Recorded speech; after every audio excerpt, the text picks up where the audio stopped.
محترم حاضرین جمعہ، سامعین و سامعات، میں نے ابھی خطبہ مسنونہ کے بعد آپ کے سامنے قرآن حکیم کی چند آیات پیش کی ہیں۔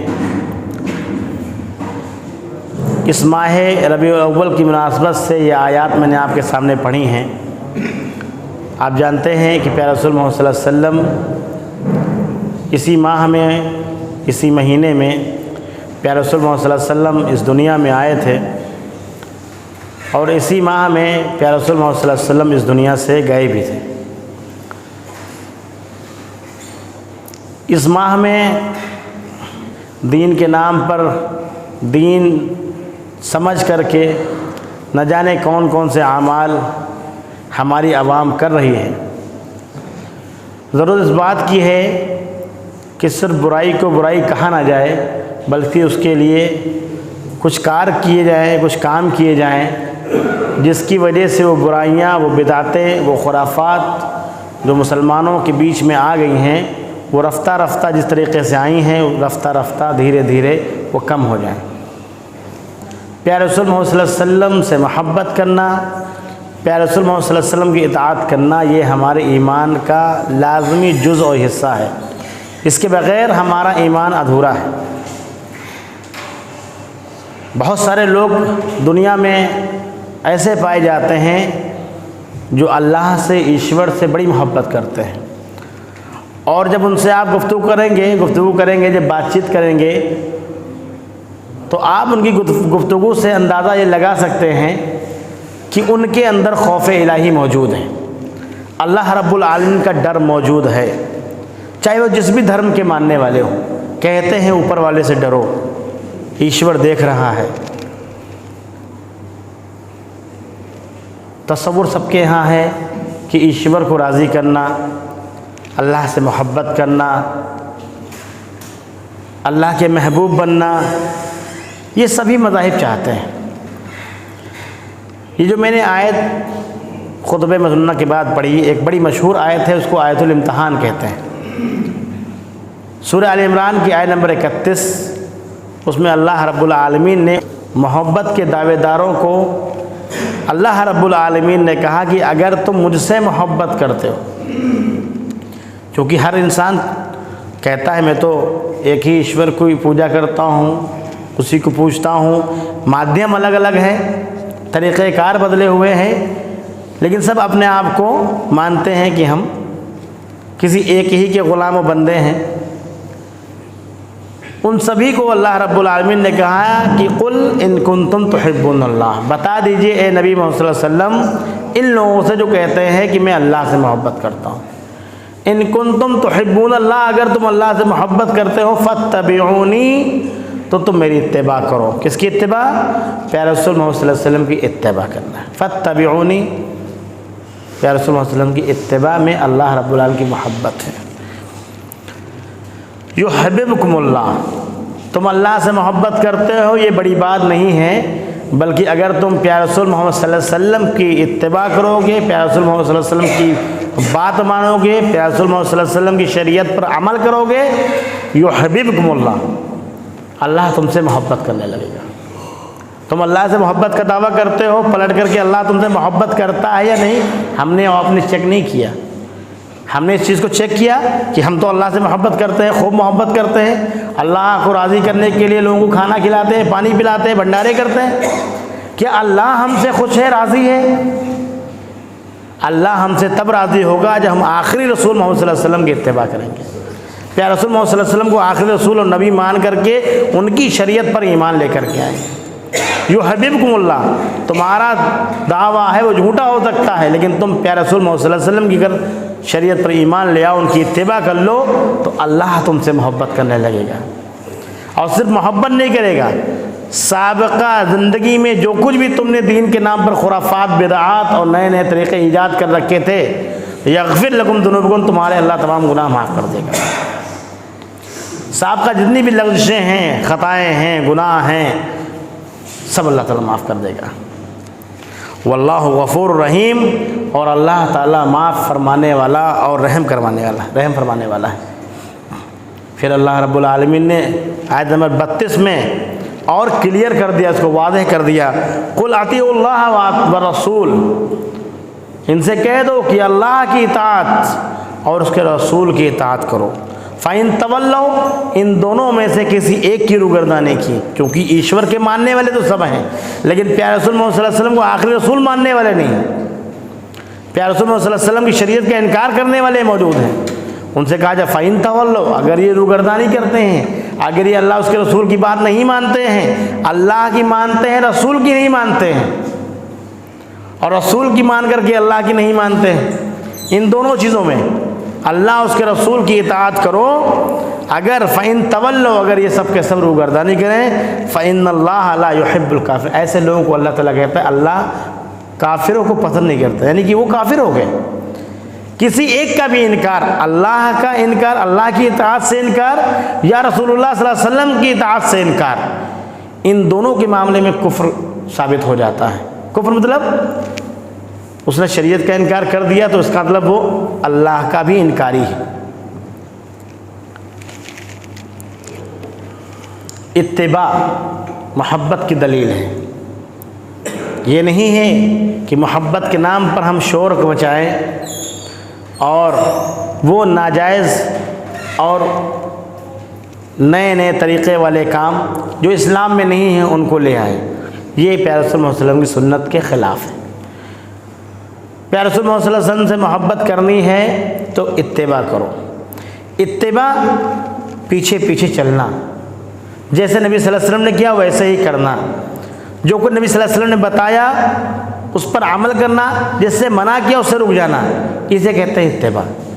پیارے رسول محمد صلی اللہ علیہ وسلم کی اتباع ہی اصل محبت ہے، اللہ کی اور رسول اللہ صلی اللہ علیہ وسلم کی محبت بھی۔ پیارے رسول محمد صلی اللہ علیہ وسلم کی ایک حدیث ہے، صحیح بخاری میں ایک روایت ہے جس کو امام بخاری نے 7280، یہ 7280 حدیث نمبر ہے، کوئی چاہے تو اس کو چیک کر سکتا ہے۔ کل امتی یدخلون الجنہ، میری امت کا ہر فرد جنت میں داخل ہو جائے گا، کل امتی یدخلون الجنہ الا من جابا، سب کے سب میری امت کے لوگ جنت میں داخل ہو جائیں گے، لیکن کچھ لوگ جنت میں جانے سے انکار کر دیں گے۔ فقالو، تو صحابہ اکرام نے کہا کہ ومن یابا یا رسول اللہ، اے اللہ کے پیارے رسول، جنت میں جانے سے کون انکار کرے گا؟ ایسا کوئی ہے جو سورگ نہ جانا چاہے؟ ہر انسان چاہتا ہے کہ مجھے جنت مل جائے، سورگ مل جائے۔ نبی صلی اللہ علیہ وسلم کہہ رہے ہیں کہ لوگ سورگ کا انکار کر دیں گے کہ مجھے نہیں جانا ہے۔ صحابہ نے کہا ایسا کون بیوقوف ہوگا، ایسا کون سا احمق شخص ہوگا جو جنت سے انکار کر دے، سورگ میں جانے سے منع کر دے؟ پیارے رسول اللہ صلی اللہ علیہ وسلم نے کہا من اطاعنی دخل الجنہ ومن عصانی فقد ابا، جس نے میری اطاعت کی، جس نے مجھے رسول مانا، جس نے مجھ پر ایمان لے کر کے آیا، میری بتائی ہوئی شریعت پہ عمل کیا، اپنے تمام باطل رسوم اور رواج کو چھوڑ دیا اور میری شریعت پہ عمل کیا، میری اطاعت کی، دخل جنہ، وہ جنت داخل ہو گیا۔ ومن عصانی، اور جس نے میرا انکار کر دیا، میری شریعت پہ چلنے سے انکار کر دیا، اس نے انکار کر دیا، اس نے جنت سے انکار کر دیا۔ پتہ ہے یہ چلا اس دنیا کی ساری تگودو کوشش جد و جہد جو اتنے سارے ہم کام کرتے ہیں اللہ کو خوش کرنے کے لیے، یہ تمام کی تمام بیکار ہے کہ اگر پیارے رسول محمد صلی اللہ علیہ وسلم کی اتباع ہم نہ کریں، ان کی بات نہ مانیں۔ اب یہ جو اعمال ہم جلوس کے نام پر، پیارے رسول محمد صلی اللہ علیہ وسلم کی محبت کے نام پر جس طریقے سے اعمال ہم کرتے ہیں، کیا ہم نے کبھی اس کو چیک کیا کہ پیارے رسول محمد صلی اللہ علیہ وسلم کے یہ اعمال تھے؟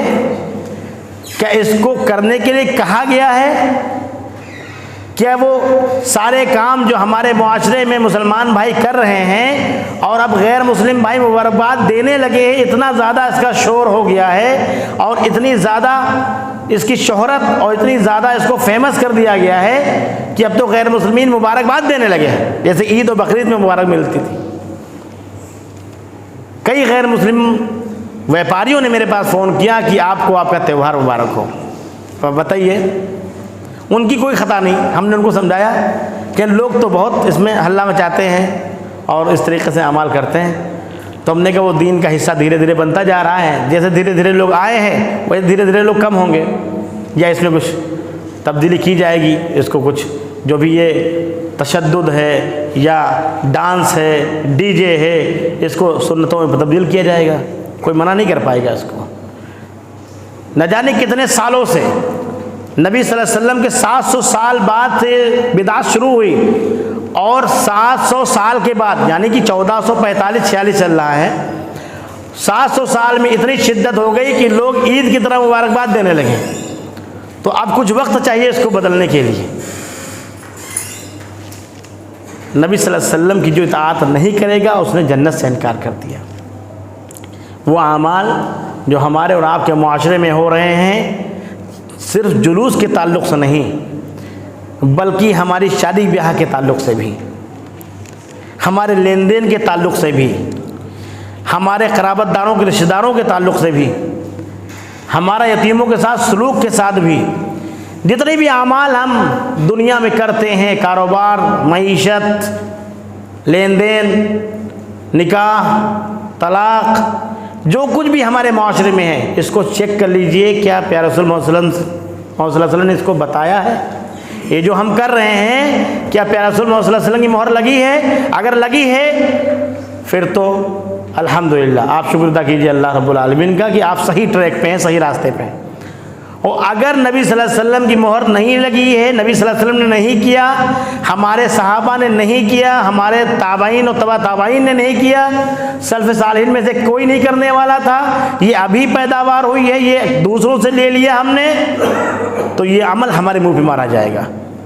چاہے وہ ہمارا جلوس ہو، چاہے وہ ہماری جھنڈیاں ہوں، چاہے وہ راستہ روکنا ہو، چاہے ہماری نماز ہو، چاہے روزہ ہو، چاہے زکوٰۃ ہو، چاہے حج ہو، چاہے عمرہ ہو، جو کچھ بھی ہم کرتے ہیں اگر اس میں ذرا سی بھی بدعت ہے، سنت کے خلاف ہے، منہ پہ مار دیا جائے گا. دلیل یہ ہے صحیح بخاری کی، من عمل عملا لیس علیہ امرنا فہو رد. جس کسی شخص نے ایسا کوئی کام کیا جس کے بارے میں میں نے حکم نہیں دیا، امرنا ہمارا حکم نہ ہو، ہمارا مطلب اللہ اس کے رسول کا حکم نہ ہو، فہو رد، وہ لوٹا دیا جائے گا، وہ واپس کر دیا جائے گا. پیارے رسول محمد صلی اللہ علیہ وسلم کی اتباع کرو، اطاعت کرو، وہی اصل محبت ہے. محبت دکھانے کا طریقہ غلط ہے، یہ نادان ہے، ان کو سمجھانے والا کوئی نہیں ملا.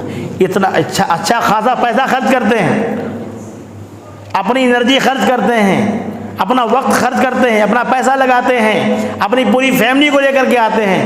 یہ بیچارے ثواب سمجھ کر کر رہے ہیں. اگر ان کو معلوم ہو جائے کہ یہ گناہ عظیم ہے، یہ پیارے رسول محمد صلی اللہ علیہ وسلم کی توہین ہے، یہ قطعاً نہ جائیں، نہ اپنی فیملی کو لے کے جائیں. بتائے گا کون؟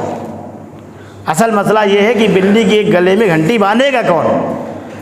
باندھیں گے وہ جو دین کے اچھے جانکار ہیں، جو ایکسپرٹ ہیں، جو سماج کے بیدار لوگ ہیں، جن کے پاس امت کا درد ہے، جن کے پاس انسانیت کا درد ہے، جو محسن انسانیت پیارے رسول محمد صلی اللہ علیہ وسلم کی سنتوں پر چلتے ہیں، جو نبی صلی اللہ علیہ وسلم کی سنتوں کو عام کرتے ہیں. ایسے شخص چاہیے، ایسے لوگ چاہیے. جب ان کی تعداد پیارے رسول محمد صلی اللہ علیہ وسلم سچی محبت کرنے والوں کی تعداد ان لوگوں سے زیادہ ہوں گی تو لوگ ادھر آ جائیں گے. کچھ چیزیں دیکھ کر کے ہوتی ہیں، کچھ چیزیں دیکھ کر کے سیکھی جاتی ہیں. انہوں نے سیکھا ہے کہیں سے، ان کے سامنے کوئی اور ماڈل پیش کیا جائے تو یہ ادھر جا سکتے ہیں. یہ ایک تجویز ہے، صرف ایک پیشکش ہے، ایسا کیا جائے تو ہوگا اور کرنا چاہیے لوگوں کو.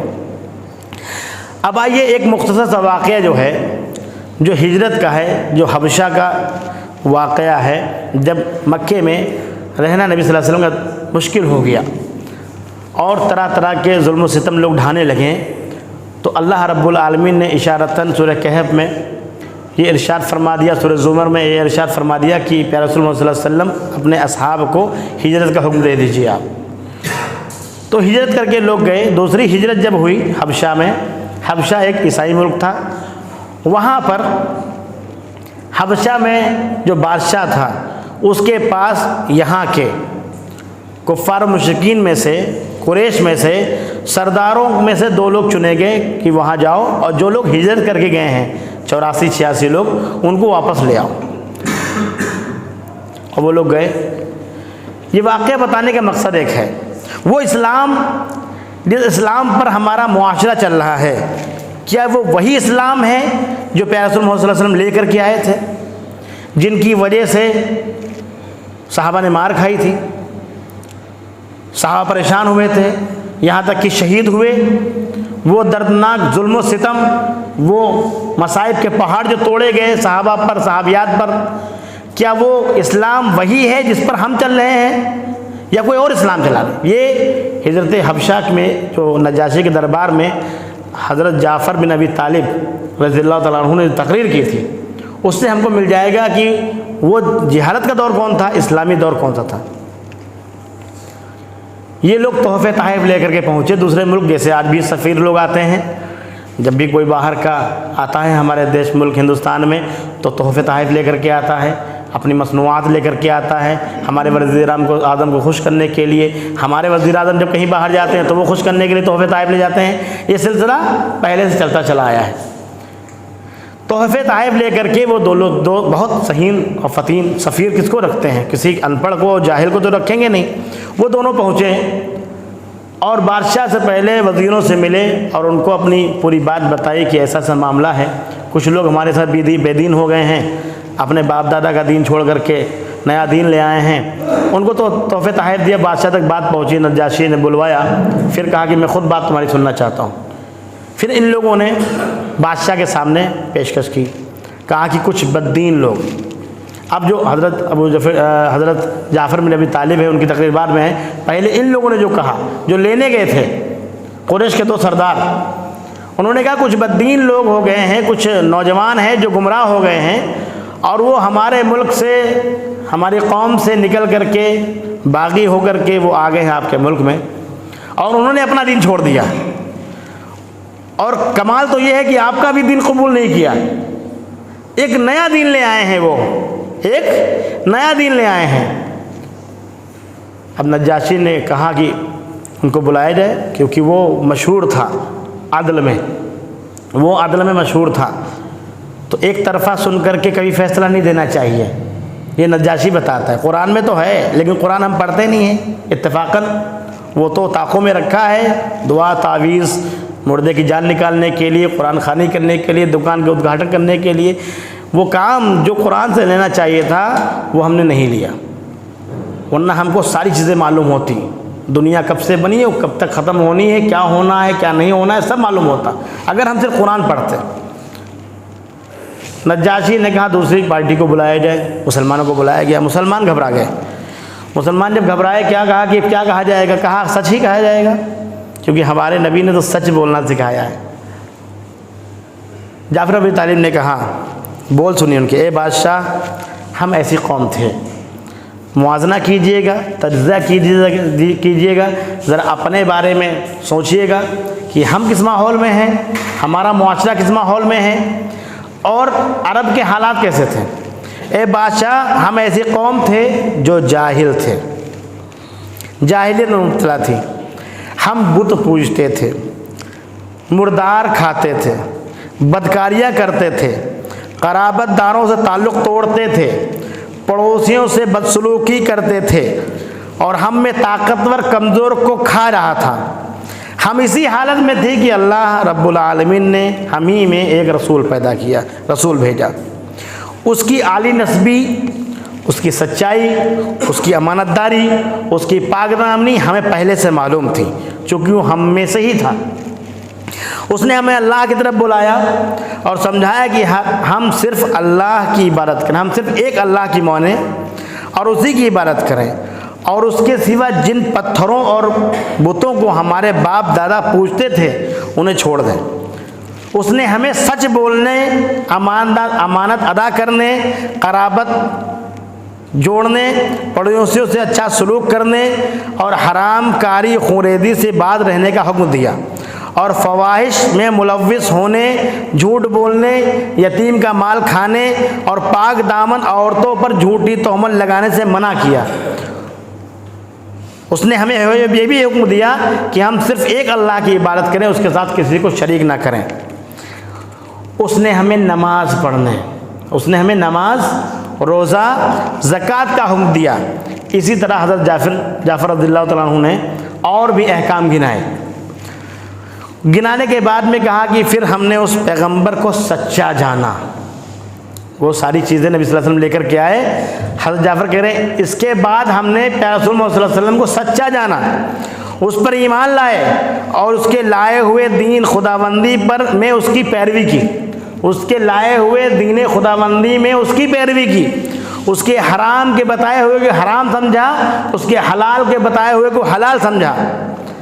اس پر ہماری قوم ہم سے ناراض ہو گئی اور ہم پر ظلم و ستم کے پہاڑ توڑے، یہاں تک کہ انہوں نے اتنی کوششیں کی کہ ہم اپنے دین سے، جو سچا دین ہے، جو ہمارے پیارے رسول محمد صلی اللہ علیہ وسلم لے کر کے آئے، اس سے ہم باز آ جائیں۔ جب اتنی رکاوٹ بن گئی، یہ ہمارے اور ہمارے دین کے بیچ میں آ گئے، تو ہم نے آپ کے ملک میں پناہ لی، ہم نے دوسروں سے آپ کو ترجیح دی، ہم جانتے ہیں کہ آپ عادل والے بادشاہ ہیں۔ اتنی بات سنی نجاشی نے، بادشاہ نجاشی نے بات سنی۔ اس کے بعد میں ان لوگوں کو بھگا دیا گیا۔ کون؟ جو سرداران قریش تھے۔ کہا ان کے تحفے واپس کر دو اور ان کو جانے دو۔ دوسرے دن پھر آئے دوسری ترکیب لے کر کے آئے کہ آج ہم ایسی بات کہہ دیں گے کہ ان کو بھگا دیا جائے گا اس کے ملک سے۔ کیا؟ عیسیٰ علیہ السلام کے بارے میں، کیونکہ بہت ہوشیار تھے۔ عیسیٰ علیہ السلام کے بارے میں جو بات بتائیں گے، اور یہ لوگ جب سچ بولیں گے تو عیسائی ملک ہے، یہاں اسلام کی چلے گی یا عیسائیت کی چلے گی، یہ تو اپنا اسلام بتائیں گے، بھگا دیے جائیں گے۔ دوسرے دن پھر پہنچے، پھر بلایا گیا مسلمانوں کو، پھر حضرت جعفر رضی اللہ تعالیٰ عنہ نے سورہ مریم کی آیات پیش کی، ابتدائی آیات۔ وہ آیات جب پڑھ رہے تھے صحابی رسول، نجاشی اور نجاشی کے جو وزیر ہوتے ہیں سب کے سب رو رہے تھے۔ جو لکھا پڑھی کرنے والے ہوتے ہیں کہتے ہیں اوراق ان کے بھیگ گئے، نجاشی کی داڑھی بھیگی، اور جو لکھا پڑھی کرنے والے تھے ان کے اوراق جس پہ لکھتے تھے وہ ورق بھیگ گئے، اور کہا کہ یہ تو وہی بات ہے، وہی فرشتہ ان کے پاس بھی آ رہا ہے جو عیسیٰ علیہ السلام کے پاس آیا تھا۔ پھر ان کو تحفے تحائف دے کر کے واپس کیا گیا اور کہا کہ آپ لوگ آرام سے رہ سکتے ہو۔ یہ جو واقعہ میں نے بیان کیا ہے اس کا ایک مقصد ہے، اس میں جو حضرت جعفر نے بتایا ہے کہ ہم لوگ کیسے تھے، اس کے بعد کیسے ہو گئے، اس پہ غور کر لیجیے ذرا۔ کہا کہ ہم جاہل تھے، کہتا ہے ہم جاہلیت میں مبتلا تھے، ہم بت پوجتے تھے، مردار کھاتے تھے، بدکاری کرتے تھے، قرابت داروں سے یعنی کہ رشتہ داروں سے تعلق توڑتے تھے، پڑوسیوں سے بدسلوکی کرتے تھے، اور ہم میں طاقتور انسان کمزور کو کھا رہا تھا۔ یہ ہمارے معاشرے میں ابھی بھی ہے، ہم لوگوں میں ابھی بھی ہے، اور یہ پیارے رسول محمد صلی اللہ علیہ وسلم کی آنے کے بعد، آپ صلی اللہ علیہ وسلم کی تعلیمات آنے کے بعد، اسلام یعنی مسلمان ہونے کے بعد، یہ سب باتیں مسلمانوں کے معاشرے سے ختم ہونی چاہیے تھی۔ ان پر کسی نے کام نہیں کیا۔ ایک جماعت اٹھتی ہے جو صرف نماز کو ہی سب کچھ سمجھتی ہے اور نماز کی تبلیغ کرنے لگتی ہے۔ ایک جماعت اٹھتی ہے وہ کہتی ہے زکوٰۃ کا حساب بناؤ، پھر زکوٰۃ پہ وہ کام کرنے لگتی ہے صرف، لیکن پورے اسلام پہ کوئی کام ہی نہیں کرتا ہے، اصل اسلام پہ کوئی کام نہیں کرتا ہے۔ یہ جو تمہید باندھی تھی، تمہید ہی جو شروعات ہوتی ہے کسی بھی تقریر کی، وہ تمہید ہی میں اتنا دم ہوتا ہے کہ تمہید سے بات سمجھ جاتے لوگ کہ یہ کیسے تھے، کس طریقے سے تمہید باندھی تھی کہ ہم ایسے سی قوم تھے۔ پھر اللہ تعالیٰ نے ایک ہم میں نبی بھیج دیا، اور پھر وہ برائیاں جن میں ہم ملوث تھے ان سے ہم باہر آ گئے۔ بہت دیر بعد کہا کہ نماز، روزہ اور زکوٰۃ کا حکم دیا۔ پوری تقریر کیا تھی؟ سماجی تھی۔ پوری تقریر کیا تھی؟ معاشرے کی خیر و بھلائی کے لیے تھی۔ پڑوسی کا حق، قرابت دار کا حق، لین دین میں امانت داری، سچائی، دینداری، دینداری، یہ ساری چیزیں کیا ہمیں پائی جاتی ہیں؟ اطاعت کا جھوٹا منصوبہ ہم نے بنا رکھا ہے۔ اطاعت کے نام پر جو ہم کو اچھا لگ گیا اس کو ہم مان لیں گے، اور ہمارے علاوہ کوئی اور دکھ گیا تو اس کی ہم نہیں مانیں گے اور اس کو بہت ذلیل کریں گے۔ یہ اطاعت نہیں۔ آپ نبی صلی اللہ علیہ وسلم کی زندگی پڑھیں، ربیع الاول کا مہینہ چل رہا ہے، آپ نبی صلی اللہ علیہ وسلم کی زندگی کو پورا پڑھ لیں، کتاب ریکمینڈ کروں گا میں الرحیق المختوم، سب سے معتبر اور دنیا میں سب سے نمبر 1 کتاب، تھوڑا سخت ہے لیکن پڑھ لیجیے اس کو۔ ہمارا اور آپ کا رویہ کیا ہے؟ یہ جو جتنی صفات بتائی گئی ہیں ان میں تو ہم فٹ آتے ہیں جاہلیت والے میں، اس کے بعد جو نبی صلی اللہ علیہ وسلم کو سچ مان کر کے ایمان لا کر کے ان کی اتباع کرنی تھی ان میں ہم کھڑے نہیں اترتے۔ ہم سے مراد ہم سب کی بات کر رہے ہیں، کوئی ایک چیز کو لے کر کے چل رہا ہے، کوئی 2 چیز کو لے کر کے، کلی ادخلوا فی السلم کافہ نہیں ہے، پورے دین پر عمل نہیں ہے، جو اچھا لگا لے لیا باقی چھوڑ دیا۔ یہ دوہرا رویہ ہم کس کو دھوکہ دے رہے ہیں؟ ذرا ہم سوچیں اپنے آپ میں۔ جو اچھا لگتا ہے لے لیتے ہیں، اتباع کے نام پہ وہ چیزیں جن سے کوئی اختلاف نہیں وہ لے لیا، اور جس میں اختلاف ہے اس کو ابھارتے ہیں کہ دیکھو ہم اس چیز پہ عمل کر رہے ہیں، اور دوسری چیز دوسرا پنا سادہ ہے، دوسری سنتوں میں ہم کورے ہیں۔ کلی اتباع چاہیے، پورے دین میں داخل ہو تو پوری شریعت پہ عمل کرنا ہے۔ صحیح بخاری کی ایک روایت ہے، اس میں کہا گیا ہے کہ وہ شخص مومن نہیں ہے، تم میں سے شخص وہ مومن نہیں ہے جو اپنے نفس کو میری شریعت کے تابع نہ کرتے۔ یہ ہے پیارے رسول صلی اللہ علیہ وسلم کی تعلیمات، اپنی خواہش کو اپنے نفس کو شریعت کے تابع کرنے، شریعت جو چاہے گی وہ ہوں گے۔ رسول کی اتباع شرط ہے، پیارے رسول صلی اللہ علیہ وسلم جو کہیں گے وہی دین ہوگا، اس کے علاوہ کوئی دین نہیں ہوگا۔ اپنے تمام اعمال کو ہم چیک کر لیں۔ یہ الرحیق المختوم میں ایک بات لکھی ہوئی ہے، ابو جہل کے بارے میں آپ جانتے ہیں، ابو لہب کے بارے میں جانتے ہیں آپ لوگ، اتنا پریشان کسی نے نہیں کیا۔ بعثت کے 6 سال میں 6 سال تک وہ مسلسل ٹارچر کرتا رہا، جہاں جہاں جاتے آپ صلی اللہ علیہ وسلم پیچھے پیچھے لگا رہتا، اتنا بڑا کوئی دشمن پیدا ہی نہیں ہوا۔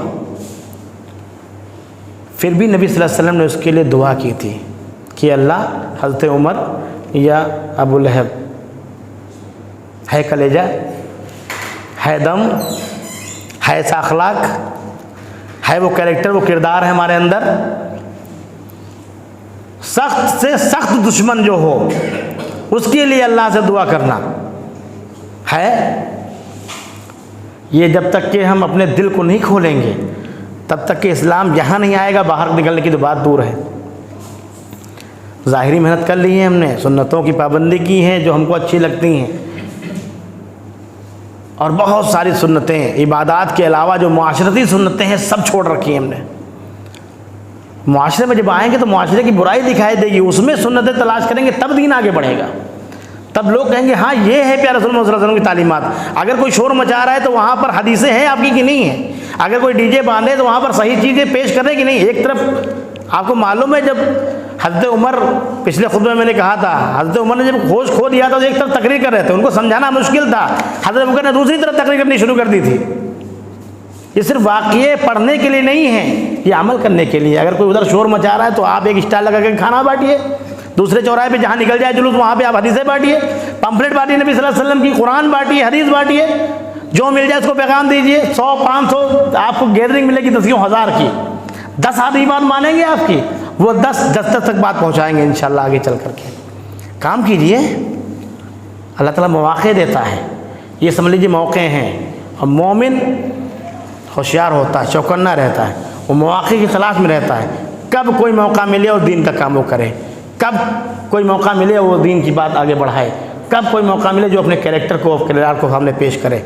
نبی صلی اللہ علیہ وسلم کبھی نہیں چکتے تھے، ابو جہل پیچھے پیچھے، نبی صلی اللہ علیہ وسلم آگے آگے، تو وہ کہتے ہیں اس کی بات مت کرنا، بات مت ماننا، لیکن نبی صلی اللہ علیہ وسلم کہتے جا رہے ہیں اور جان رہے پیچھے، اس کو منع کریں، اپنی انرجی ختم کریں؟ نہیں، وہ اپنا کام کر رہے ہیں، وہ اپنا کام کر رہے ہیں۔ ہوا کیا؟ مکے کا دین مدینہ پہنچ گیا، اس کی آواز، اس کی دستک، جب عرب میں لوگ آتے تھے حاجی لوگ، تب نبی صلی اللہ علیہ وسلم نکلتے تھے، پیچھے پیچھے یہ بھی نکلتا تھا۔ ان کے اگر ابو لہب کی باتوں میں آ کر کے نبی صلی اللہ علیہ وسلم اس سے بھڑتے، اس کو منع کرتے، اس کی بات چیت میں وقت ضائع کرتے تو دین باہر اسی وقت نہیں نکلتا، باہر تک دعوت پہنچ چکی تھی۔ تو آپ اپنا کام کیجئے، ان کو اپنا کام کرنے دیجئے، اور حالات اللہ تعالیٰ بدلتا ہے بذریعے ہم لوگوں کے، لیکن ہم کو پہلے میدان میں آنا پڑے گا، تب دعائیں ہماری قبول ہوں گی۔ ہم سماج میں کچھ کریں نا، اللہ تعالیٰ حالات بہتر کر دے، اللہ تعالیٰ قرضے سب معاف کر دے، اللہ تعالیٰ سب وہیں سے پیسہ لٹا دے گا اور سب معاف ہو جائے گا۔ ارے آپ نے کسی کا قرضہ معاف کیا؟ آپ نے کوئی سسٹم بنایا قرض دینے کا؟ اللہ تعالیٰ بیماروں کو شفا دے، شفا یقینی دیتا ہے اللہ تعالیٰ، لیکن ہم کو یہ عادت کرنے کے لیے کیوں کہا گیا؟